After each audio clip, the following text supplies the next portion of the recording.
அண்மைச் செய்தி. கோதாவரி காவிரி குண்டாறு இணைப்பு திட்டத்தை விரைந்து செயல்படுத்துமாறு பிரதமர் மோடிக்கு முதலமைச்சர் விஜய் கடிதம் எழுதியுள்ளதை அண்மைச் செய்தியாக பார்த்துக் கொண்டிருக்கின்றோம்.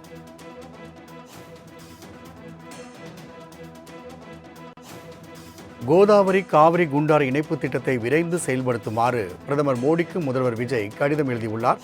அண்மைச் செய்தியாக பார்த்துக் கொண்டிருக்கின்றோம்.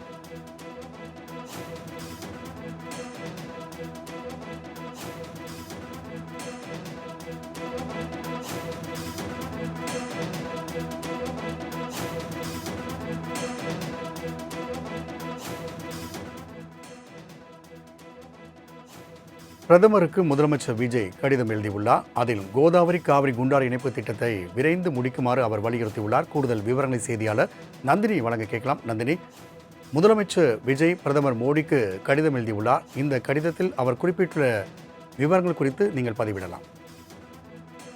வணக்கம் ராம்குமார். கோதாவரி காவேரி குண்டாறு இணைப்பு திட்டத்தை விரைவாக செயல்படுத்த வலியுறுத்தி பிரதமருக்கு தமிழ்நாடு முதலமைச்சர் கடிதம் எழுதியிருக்கிறார். அந்த கடிதத்தில் தமிழ்நாடு மாநிலம் இயல்பாகவே மேற்பரப்பு நீர் வளங்களின் பற்றாக்குறை கொண்டதாகவும் தனது நீர் தேவைகளில் 30% அதிகமான அளவிற்கு அண்டை மாநிலங்களை சார்ந்தே உள்ளதாகவும் குறிப்பிட்டிருக்கிறார். இந்த நிலையில்தான் மிக முக்கிய நீண்டகால வாய்ப்பாக கோதாவரி காவேரி குண்டாறு இணைப்பு திட்டம் திகழ்வதாக குறிப்பிட்டுள்ள முதலமைச்சர், தமிழ்நாட்டு மக்களின் குடிநீர் மற்றும் பாசனத்திற்காக அதிகரித்து வரும் தேவைகளை நிவர்த்தி செய்வதற்கு இத்திட்டம் மிகவும் முக்கியம் வாய்ந்ததாகவும் குறிப்பிட்டிருக்கிறார். இப்பெரிய திட்டத்தின் முதற்கட்டமாக தேசிய நீர் மேம்பாட்டு முகமை கோதாவரி பெண்ணாறு பாலாறு வெள்ளாறு இணைப்பு திட்டத்திற்கான விரிவான திட்ட அறிக்கையை தயாரித்துள்ளதை சுட்டிக்காட்டிய முதலமைச்சர், இத்திட்டத்தினால் தெலுங்கானா, ஆந்திர பிரதேசம், கர்நாடகா மற்றும் தமிழ்நாடு ஆகிய மாநிலங்களில் பயனளிக்கும் என்றாலும் தற்போது தயாரித்துள்ள விரிவான திட்ட அறிக்கையில் உள்ள சீரமைப்பு வழியானது காவிரி ஆற்றிற்கு சில கிலோமீட்டர் முன்னதாகவே முடிவதால் அதற்கு பதிலாக தேசிய முக்கியத்துவம் வாய்ந்த கோதாவரி காவேரி குண்டாறு நதிகள் இணைப்பு திட்டத்தை முன்னுரிமை அடிப்படையில் எடுத்துக்கொள்ளுமாறு தான் கேட்டுக்கொள்வதாகவும் தன்னுடைய கடிதத்தில் தமிழ்நாடு முதலமைச்சர் குறிப்பிட்டிருக்கிறார்.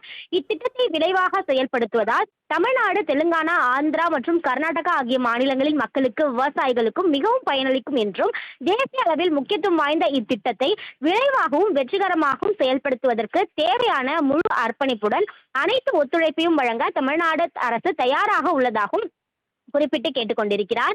மத்திய ஜல்சக்தி அமைச்சகத்திற்கு தேசிய நீர் மேம்பாட்டு முகமைக்கும் உத்தரவுகளை பிறப்பிக்க வேண்டும் என பிரதமருக்கு தமிழ்நாடு முதலமைச்சர் வலியுறுத்தியிருக்கிறார். இத்திட்டம் தொடர்பாக பிரதமர் தனிப்பட்ட கவனம் செலுத்தி தென்னிந்தியாவின் நீர் பற்றாக்குறை உள்ள பகுதிகளுக்கு நீண்ட கால நீர் தேவையை பூர்த்தி செய்வதற்கும் சிறப்பான நீர் வளங்களை சமமாகவும் நிலையாகவும் முறையிலும் படுத்துவதற்கும் தேசிய குறிக்கோளை முன்னோக்கி எடுத்து செல்வதற்கும் கணிசமான பங்களிப்பை வழங்குமாறு தன்னுடைய கடிதத்தில் தமிழ்நாடு முதலமைச்சர் கேட்டுக்கொண்டுள்ளார். நந்தினி, தகவலுக்கு நன்றி.